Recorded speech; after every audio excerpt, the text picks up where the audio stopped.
afternoon, Year 8. So we're moving on with our multicultural poetry today. Obviously, we managed to fit 2 poems into last week, which was really good. So today's Do Now task is focused around the poem for today. So what I'd like you to do is I'd like you to think of adjectives that you think of when you think of vultures, okay? And I'd like you to write a list of as many as you can.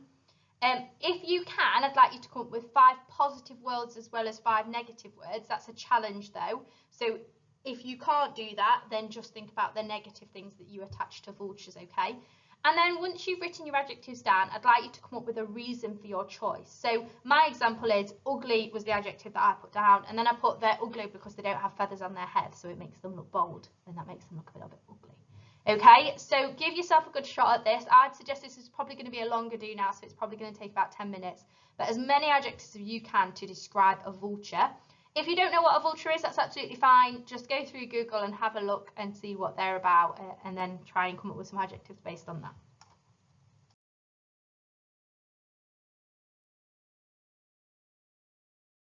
Okay, so today's poem is quite difficult in some of the language that it uses, and there's a couple of these words that you might have come across before, but you might not have come across before, okay? So what I'd like you to do is have a go at defining what these words mean. So you're going to write them out in your book for me, or type them up if you prefer. And next to each one, I'd like you to try and define it, okay? If there's one and you have no idea what it means, that's absolutely fine. Just leave it. But I'd like you to have a go at trying to define each of these words. Again, this is going to be quite a difficult task, so it is going to take you a little bit longer, and you've got to use a couple more brain cells than usual.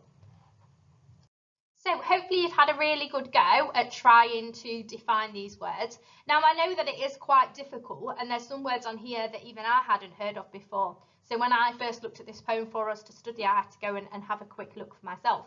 So what I've done is on the next slide, I've written down some definitions. So if you are somebody who's really struggled on the previous task of trying to come up with a definition of your own, then what you can do is just move on to the next slide and try and match them up.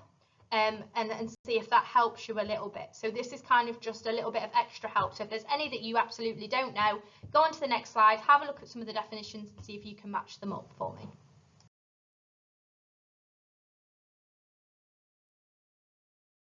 Okay then, so these are the answers, and these are the ones that need to be in your book. So you're going to use your green pens to mark them, okay?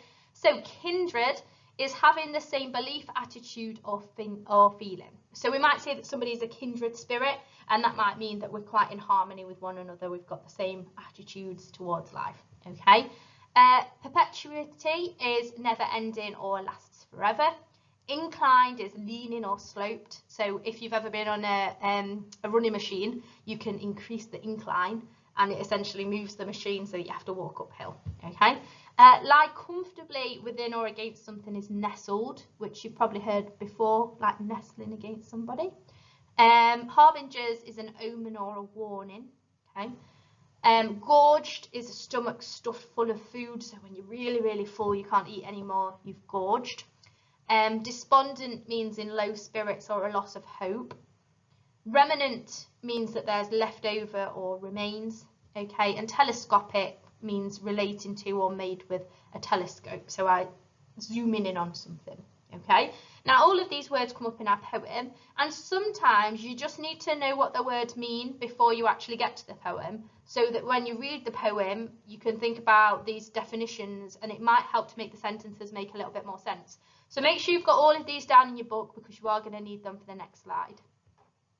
Okay then, so we're going to read this poem a little bit differently to how we've done the last ones. We're only going to do it in sections. So this bit here isn't the entire poem, it's only part of the poem, okay? So what I want you to do is I want you to read through this section of the poem, and I want you to annotate it, the difficult vocabulary within the definitions from the previous task, okay? So basically where it says in the greyness and drizzle of one despondent dawn, well, we looked at what despondent meant, and you can annotate that, can't you? Now I appreciate that because obviously you might not have printers, you might not be able to print this poem off, you are going to have to copy the poem out. So it is going to take you a little bit longer than normal, and usually I would never ask you to copy the poem out, but it is going to be really useful for us to annotate it. So do that task first for me, and then once you've done that, I'd like you to have a go at these 4 questions on the left here. So I'd like you to read the poem and think about what is being described, Where is it set? What do the vultures look like and how do they act? Okay, and then there's a challenge question at the end. So is there a link between the vultures' appearance and their actions? So this is going to take you to the end of the lesson. Like I said, I know it's going to take you a little bit longer because I'm asking you to copy out the poem and asking you to annotate it with the definitions from the last task. So I am aware it's going to take a little bit longer, but I'm giving you that time to be able to do it. Okay, and then the do now for next lesson is going to be looking at your answers to these questions. So make sure that you've answered them by next lesson. Okay, also there's a show my homework quiz, so just make sure that you're answering that. Just lets me know if you're engaging with the lesson. Okay, thank you.